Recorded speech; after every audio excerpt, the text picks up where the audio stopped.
और ईरान को ट्रंप की सबसे बड़ी धमकी दी गई है। उन्हें ट्रंप ने कहा कि आज की रात ईरान को हम खत्म कर देंगे, आज की रात एक सभ्यता खत्म होगी। आप याद कीजिए कि ईरान ने कहा था कि अमेरिका 6000 साल पुरानी सभ्यता को खत्म नहीं कर सकता, तो डोनाल्ड ट्रंप ने उसी डायलॉग को दोहराया कि आज की रात एक सभ्यता खत्म होगी और जो होगा उससे कभी वापसी नहीं होगी। उन्होंने कहा कि मैं चाहता नहीं था मगर अब यही होगा, आज की रात क्रांतिकारी होने जा रही। ईश्वर ईरान के लोगों का भला करे। और ये वो पोस्ट है जो कि सोशल साइट ट्रूथ पर डोनाल्ड ट्रंप ने किया है। God bless the great people of Iran, ये डोनाल्ड ट्रंप ने सीधी चेतावनी दी है। और इसी बीच अपडेट ये भी कि खार्क द्वीप पर अमेरिका ने हमला किया है। अमेरिका के ताबड़तोड़ हमले लगातार जारी हैं। कल रात जो डोनाल्ड ट्रंप ने प्रेस कॉन्फ्रेंस की थी, उन्होंने कहा था कि सिर्फ एक रात बहुत है ईरान को खत्म करने के लिए, और वो रात कल की रात भी हो सकती है। और उसी के लगभग 12 घंटों के बाद ये सीरीज ऑफ अटैक्स हम देख रहे हैं, जहां ट्रंप ने कहा कि आज की रात क्रांतिकारी होगी, आज की रात सभ्यता खत्म होगी। तो खार्क आइलैंड, जहां से कि मेजर प्रोडक्शन और मेजर सप्लाई होती है तेल की ईरान की तरफ से, ईरान का इकोनॉमिक दिल कहा जाता है खार्क को, वहां पर अमेरिका ने एक बड़ा अटैक किया है। ताबड़तोड़ स्ट्राइक की जा रही है। मैं बताऊंगा आपको कि खार्क में अमेरिका ने कहां हमले किए हैं। ये खार्क के अंदर जो बंकर बने हुए हैं वहां पर अटैक किया गया। रडार चौकी जहां बनाई गई है इंटरसेप्शन के लिए, वहां पर अटैक किया गया है। गोला बारूद डिपो यानी जहां पर एम्यूनिशंस रखे हुए थे, पिन पॉइंट स्ट्राइक अमेरिका की तरफ से की गई है खार्क आइलैंड पर। खार्क आइलैंड जो कि इकोनॉमिक हार्ट कहा जाता है ईरान का, उसी जगह पर खार्क आइलैंड पर कब्जे का प्लान पिछले लगभग 17 दिनों से अमेरिका लगातार कर रहा है। और अब आप याद कीजिए कि अब से लगभग 14 घंटे 12 घंटे पहले जो डोनाल्ड ट्रंप ने एक प्रेस कॉन्फ्रेंस की थी, कल रात में ही उस प्रेस कॉन्फ्रेंस में साफ किया गया था कि ईरान को खत्म करना सिर्फ एक रात की बात है, और वो रात कल रात भी हो सकती है। और उसी को लेकर के आज ट्रंप कह रहे हैं कि आज की रात क्रांतिकारी होने वाली है, एक पूरी सभ्यता नष्ट होने जा रही है। और खार्क पर अटैक के साथ सिर्फ खार्क पर नहीं बल्कि पूरे ईरान पर यूएस और इजराइल की तरफ से ज्वाइंट ऑपरेशन में हमले किए जा रहे हैं। ईरान के सिविल इंफ्रास्ट्रक्चर को टारगेट किया जा रहा है, ईरान के रेलवे इंफ्रास्ट्रक्चर को टारगेट किया जा रहा है, अलग अलग हिस्सों में एयर स्ट्राइक की जा रही है। इसके अलावा कशान मियानी में जो बड़ा रेलवे इंफ्रास्ट्रक्चर है उसको अटैक करके खत्म किया जा रहा है। कराची के B1 ब्रिज पर भी अटैक किया गया है। ये कम्युनिकेशन के लिहाज से इंपॉर्टेंट स्ट्रेटेजिकल पॉइंट था B1 ब्रिज।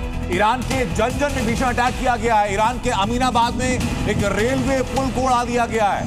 यूएस की स्ट्राइक में ये सिविल इंफ्रास्ट्रक्चर और स्ट्रेटेजिकली इंपॉर्टेंट इंफ्रास्ट्रक्चर को तबाह किया जा रहा है। ये तस्वीरें जरा आप देखिए, अमीनाबाद में यूएस की स्ट्राइक में इस ब्रिज को तबाह किया गया। खार्क आइलैंड पर जितने स्ट्रेटेजिकली इंपॉर्टेंट पॉइंट थे वहां पर स्ट्राइक करके उनको खत्म किया गया। उसमें चाहे एम्यूनिशन डिपो हो जहां पर रडार सिस्टम लगा हुआ था, चाहे वो हो, उसके अलावा रेलवे इंफ्रास्ट्रक्चर को खास तौर पर निशाना बनाया जा रहा है। ईरान के जंजन में भी एक बड़ा अटैक किया गया है।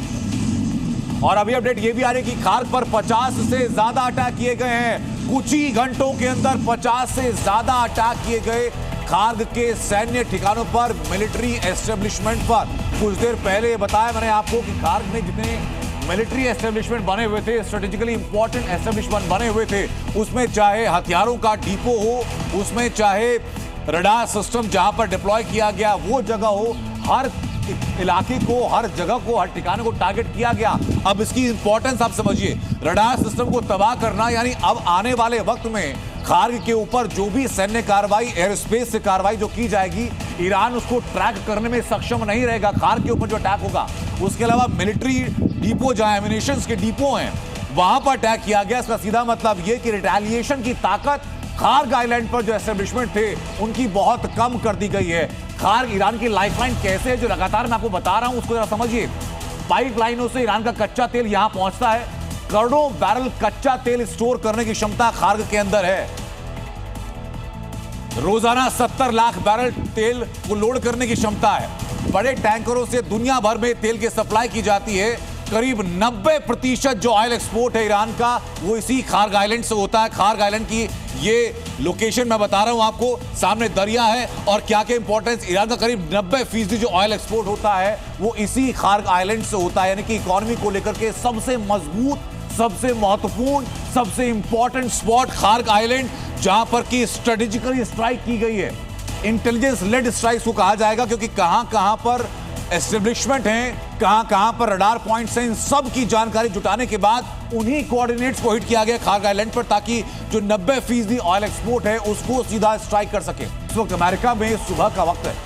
सुबह होते ही रोज की तरह ट्रंप ने एक बार फिर ईरान का इतिहास मिटाने की धमकी दी, लेकिन ये धमकी उन हमलों के बाद दी जो कुछ देर पहले ईरान के अलग अलग इलाकों पर, ठिकानों पर किए गए।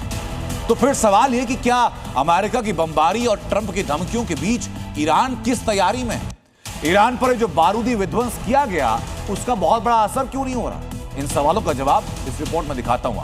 अमेरिका का आखिरी प्रहार, मिडिल ईस्ट में हाहाकार। 10 दिन से लगातार ट्रंप के सैकड़ों बयान आए, धमकी पर धमकी, वार्निंग पर वार्निंग, नॉन स्टॉप तबाही और बमबारी। अमेरिका और इजराइल ने ईरान को कई तरह से झुकाने की कोशिश की। ईरान को नर्क बना देंगे, सब कुछ मिट्टी में मिला देंगे, पूरा का पूरा ईरान उड़ा देंगे, 2 सेकंड में सब तबाह कर देंगे। ट्रंप ने वो सब कुछ कहा जो कह सकते थे, मीडिया से लेकर अपने सोशल मीडिया पोस्ट तक। हालत ये हो गई कि ट्रंप गाली देने पर उतर आए। इसके बावजूद ईरान ने ट्रंप की धमकियों को गंभीरता से नहीं लिया। तो अब ट्रंप ने ईरान पर अंतिम प्रहार शुरू करने का आदेश दे दिया। अमेरिका ने ईरान के खार्क आइलैंड पर बम बरसा दिए हैं। कसान रेल लाइन पर हमला हुआ है। अहवाज और करज समेत कई शहरों पर हमले हुए हैं। जगह जगह से धमाकों की आवाजें आ रही हैं।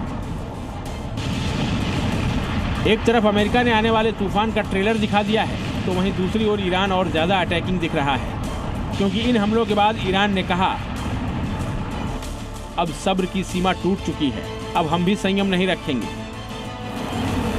हालत यह है कि महीने भर पहले जब अमेरिका और इजराइल ने स्ट्राइक शुरू की थी तो ट्रंप की डिमांड बिल्कुल अलग थी। ईरान का जवाब भी बहुत सधा हुआ था, लेकिन 39 दिन युद्ध लड़ने के बाद ईरान अब जीत का दावा करने लगा है। कुछ ही घंटों में पूरे मिडिल ईस्ट को नर्क बना देने की धमकी दे रहा है।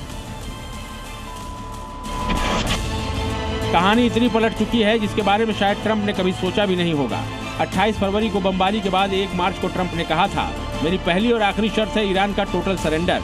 और अब 1 महीने बाद ईरान ने शर्त रखी है, डोनाल्ड ट्रंप सरेंडर करो, वरना अमेरिका के साथियों का बहुत बुरा हाल होगा।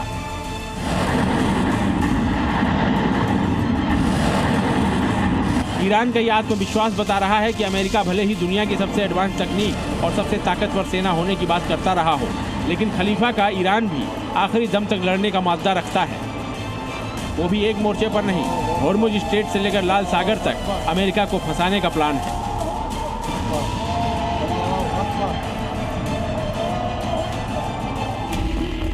अमेरिका के खिलाफ तैयारी में ईरान का फोकस सबसे पहले अपने पावर प्लांट को बचाने का है, जिसके आसपास युवाओं की ह्यूमन चेन बनाने के लिए कहा गया है।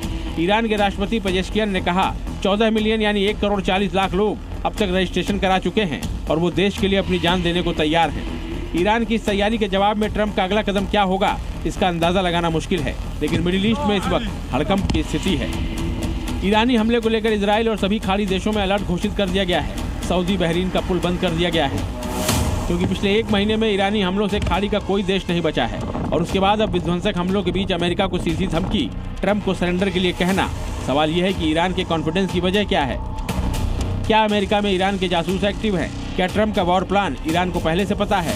क्या ट्रंप की टीम में ईरान के स्लीपर सेल मौजूद हैं?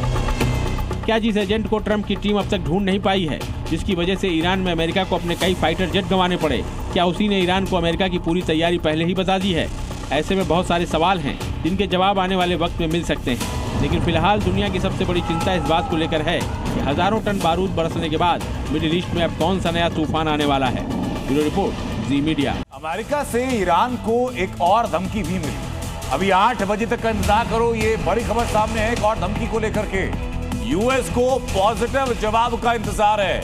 8 बजे तक ईरानी जवाब का इंतजार यूएस करेगा, लेकिन उसके बाद क्या करेगा, ये सबसे बड़ा सवाल है। जेडी वेंस की तरफ से कहा गया कि उम्मीद है कि ईरान जवाब देगा और पॉजिटिव, कुछ कंस्ट्रक्टिव जवाब देगा ताकि सकारात्मक चीजें नजर आए। लेकिन ट्रंप ने ईरान को मिटा देने की धमकी दी। उसके लिए अमेरिकी मदर ऑफ ऑल बॉम्ब का इस्तेमाल अमेरिका कर सकता है। ये मदर ऑफ ऑल बॉम्ब क्या है?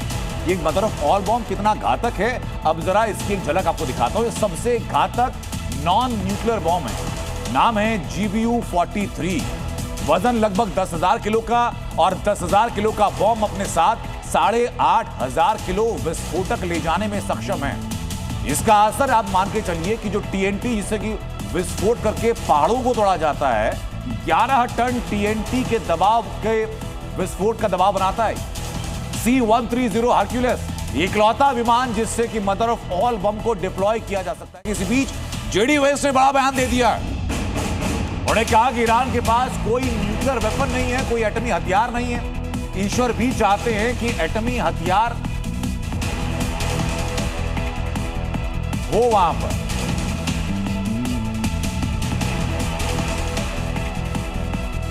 मिडिल ईस्ट की जंग में आज वो रात भी हो सकती है जो कि बहुत बड़ी तबाही ला सकती है। ट्रंप का अल्टीमेटम अमेरिकी समय के मुताबिक रात 8 बजे खत्म हो रहा है, जिसमें उन्होंने धमकी दी कि एक रात में ईरान को तबाह कर। तो ट्रंप के बॉम्ब का सामना करने का प्लान खलीफा ने क्या तैयार किया?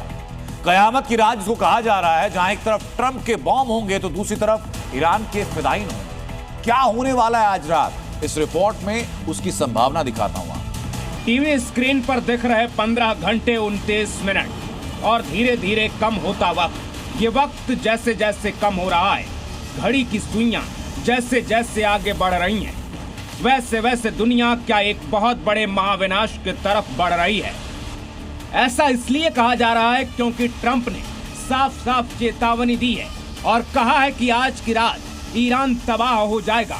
ईरान के डील न करने पर ट्रंप इतने बेफर गए हैं कि कह रहे हैं कि 8 बजे के बाद वो ईरान के ब्रिज पर, पावर प्लांट पर हमला कर देंगे और ईरान को पूरी तरह बर्बाद कर देंगे। ट्रंप एक तरफ ईरान की तबाही का पूरा प्लान तैयार करके बैठे हैं, तो वहीं दूसरे तरफ ईरान ने भी ऐसा तोड़ निकाला है जिस पर ट्रंप के इस पूरे खतरनाक खाके पर पानी फिर सकता है। ईरान ने अपने देश के युवाओं से आग्रह किया है कि वो बड़ी संख्या में देश के पावर प्लांट्स पर पहुंचे और एक मानव श्रृंखला बनाएं जिससे कि दुनिया को संदेश दिया जा सके। इसमें उन्होंने ईरान के बड़े खिलाड़ी, सेलिब्रिटी और चैंपियंस को भी शामिल होने को कहा है।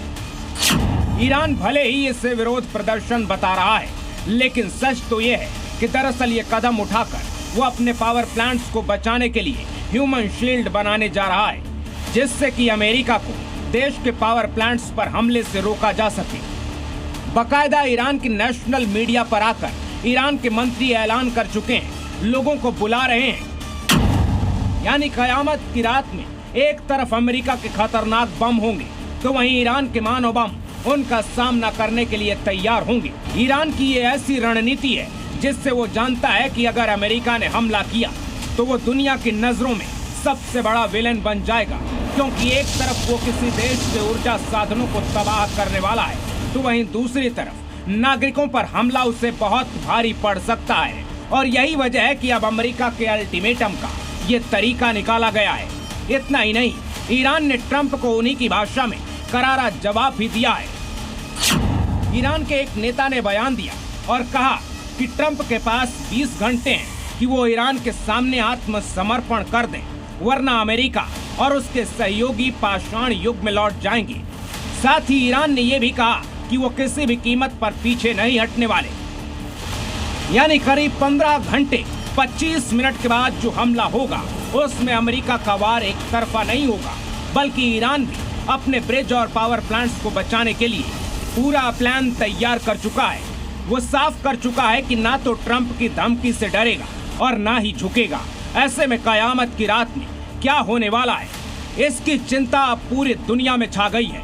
Bureau report, C media. America ने ईरान की तबाही का चक्रव्यूह कैसे रचा है, जरा उसकी संरचना में समझाता हूं आपको, और कहां से अटैक कर सकता है। ये पूरी स्ट्रैटेजी आज राजनीति में आप समझ लीजिए। कतर के अल उदैद एयरबेस पर अटैक हो सकता है, ये बॉम्बर ऑपरेशन कमांड हो सकते हैं। इसके अलावा बहरीन में अटैक हो सकता है। अमेरिका की 5th फ्लीट यहां पर है, फारस की खाड़ी से ये बड़ा मिसाइल अटैक यहां से किया जा सकता है। ये दो आपको अब तक मैंने कोऑर्डिनेट बताए। तीसरा कोऑर्डिनेट है यूएई सऊदी अरब।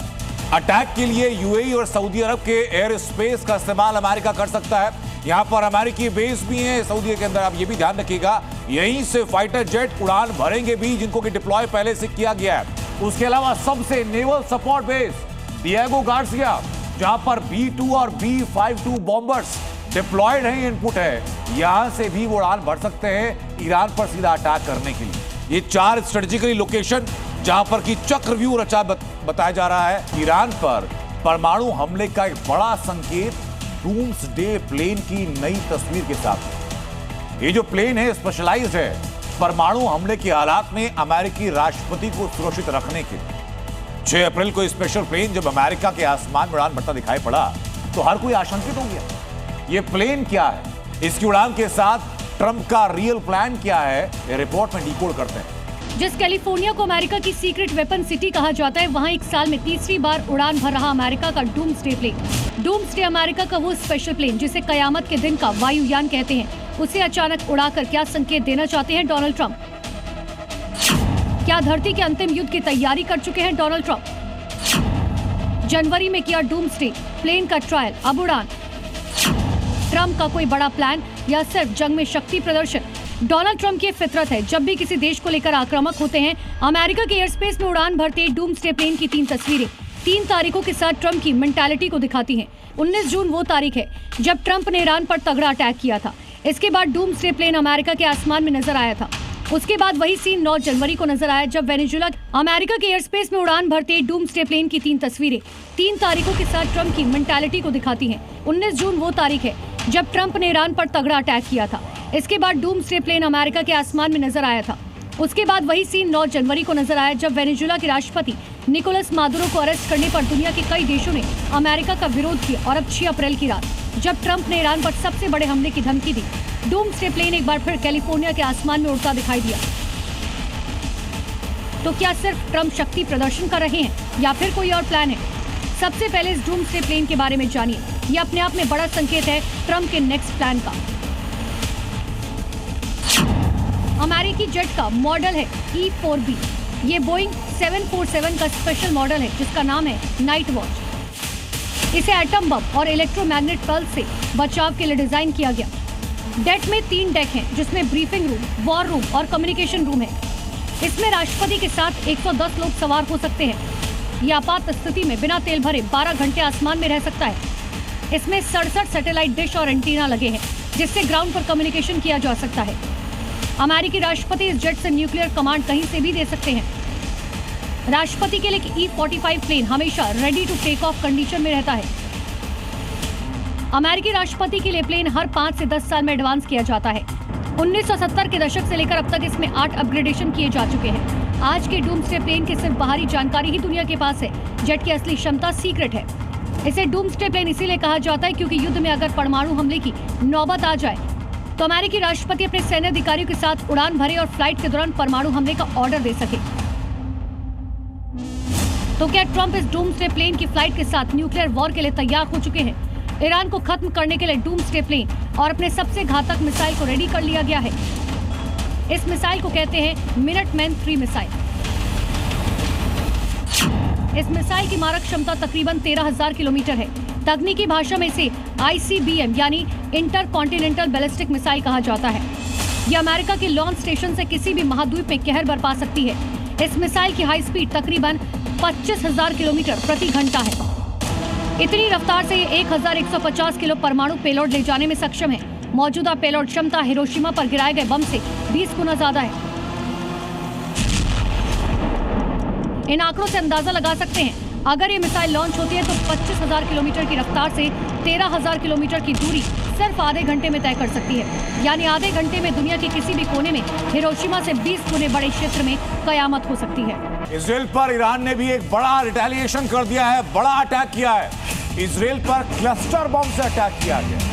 इजराइल के गिनई टिकवा इस इलाके में एक क्लस्टर बम को फेंका गया है, उसको डिप्लॉय किया गया। देखिए जरा इन तस्वीरों में इसकी विभीषिका आपको नजर आएगी।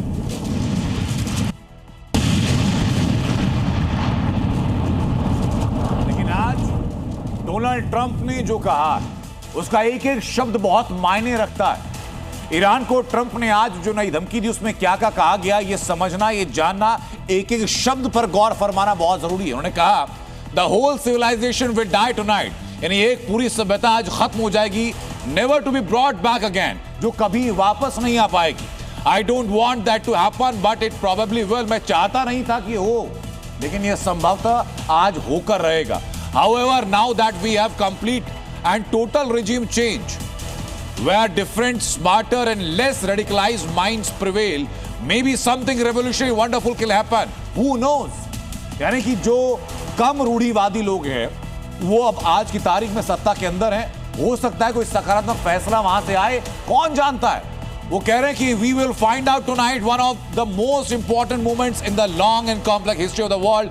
47 years of extortion, corruption and death will finally end. God bless the great people of Iran. यानी वहां के लोगों के साथ सांत्वना जताते हुए आज फिर एक क्लियर कट मैसेज दिया वहां के रिजीम को लेकर के. उन्होंने कहा कि शायद कुछ क्रांतिकारी अद्भुत घटित आज हो सकता है, क्योंकि रिजीम चेंज हो चुकी है. ये डोनाल्ड ट्रंप ने सोशल साइट पर एक पोस्ट करके कहा है. कल रात जो भाषण दिया डोनाल्ड ट्रंप ने, वो कहा कि बहुत जल्द कुछ नया होने वाला है. एक रात लगेगी खत्म करने में, लेकिन वो रात आज की हो सकती. बात एक और वॉर की भी होने वाली. बात पड़ोसी मुल्क पाकिस्तान की भी होनी चाहिए, जहां इस वक्त ईरान युद्ध के बीच अखंड भारत का खौफ चल रहा है. ये अचानक कहां से आया? ये कोई हवा हवाई नहीं है. शहबाज शरीफ और आसिम मुनीर के मुल्क से आया सबसे बड़ा कबूलनामा, इसको समझिए. और हैरानी की बात यह कि पड़ोसी ने यानी पाकिस्तान ने अखंड भारत का नक्शा खाड़ी देशों को देख करके जोड़ दिया है. पाकिस्तान की इस नए खौफ की कहानी क्या है, इस रिपोर्ट में दिखाता हूं. युद्ध के बीच पाकिस्तान में अखंड भारत का खौफ, कर्ज पर यूएई का हंटर, जिन्ना लैंड को इंडिया का डर.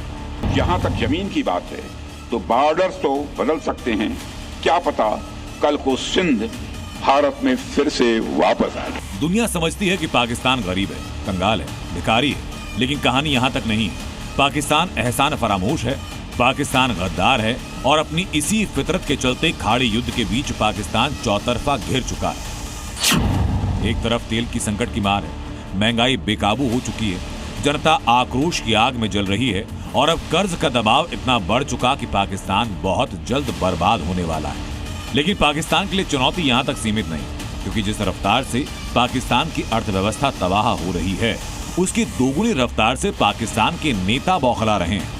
हालत ये कि जिस यूएई ने मुश्किल वक्त में पाकिस्तान को कर्ज दिया, उसके संभलने में मदद की, अंतर्राष्ट्रीय मंचों पर कई बार उसकी इज्जत बचाई, उसी यूएई ने कर्ज वापस मांगा तो पाकिस्तान के सांसद यूएई को नसीहत देने लगे. ये शख्स हैं शहबाज शरीफ की पार्टी के सांसद, मंत्री रह चुके हैं. यूएई से लिया हुआ पैसा वापस ना लौटाना पड़े, इसके लिए अखंड भारत का डर दिखा रहे हैं. इन्हें अपनी 25 करोड़ पाकिस्तानी जनता की तड़प नहीं दिखती, बल्कि यूएई को बेचारा बता रहे हैं. ये बयान बताने के लिए काफी है कि पाकिस्तानी नेताओं की फितरत क्या है, लेकिन इस डर का असली सच आपको बताते हैं. दरअसल पाकिस्तान इस वक्त भयानक मुसीबत में है. एक तरफ यूएई ने $3.5 अरब का कर्ज लौटाने के लिए 1 महीने का वक्त दिया, दूसरी ओर $1.3 अरब का यूरो बॉन्ड यानी विदेशी निवेशकों से पाक सरकार ने जो ब्याज पर पैसा लिया, उसका टाइम भी पूरा हो गया. और टाइमिंग ऐसी कि खाड़ी से लेकर चीन तक पाकिस्तान के दूसरे मददगार खुद युद्ध का दबाव महसूस कर रहे हैं. वो पाकिस्तान की मदद करने की हालत में नहीं. ऐसे में पाकिस्तान का असली डर सामने आ रहा है, और वो है भारत के ऑपरेशन सिंदूर 2.0 का. अगर ऑपरेशन सिंदूर जैसा मैंने कहा कि अभी खत्म नहीं हुआ है, तो मैंने आपको बतलाया कि भारत का एक्शन अनप्रेसिडेंटेड होगा और डिसाइसिव होगा. राजनाथ सिंह के इस बयान के बाद मुंबई से कोलकाता तक हमले की गिरड़ भभकी दी गई. अब पाकिस्तानी नेताओं को अखंड भारत का खौफ सता रहा है. भारत की सख्ती से सिर्फ नेता नहीं, पाकिस्तानी एक्सपर्ट्स भी सदमे में हैं. दरअसल पाकिस्तानी एक्सपर्ट को लग रहा है कि भारत किसी भी वक्त ऑपरेशन सिंदूर से बड़ी कार्रवाई कर सकता है, क्योंकि पाकिस्तान हर मोर्चे पर टूट रहा है. अब बात अखंड भारत की हो या ऑपरेशन सिंदूर जैसे बड़े एक्शन की, आतंकी फैक्ट्री पाकिस्तान में भारत का ये खौफ जरूरी है. लेकिन पाकिस्तानी नेता जिस तरह से यूएई जैसे भारत के मित्र देश को अपने साथ मिलाने की कोशिश में है, उससे पूरी दुनिया के सामने एक बार फिर पाकिस्तान का मानसिक दिवालियापन सामने आ गया. ब्यूरो रिपोर्ट, जी मीडिया. और अब बात पाकिस्तान की एक और साजिश की, जिससे उत्तर प्रदेश में बैठे उसके मोहरे अंजाम देने की फिराक में है. तो उत्तर प्रदेश पुलिस ने उनकी साजिशों को फेल किया, और अब खबर यह कि पाकिस्तान के इन मोहरों ने सिर्फ यूपी नहीं, पूरे देश को दहलाने का प्लान तैयार किया था.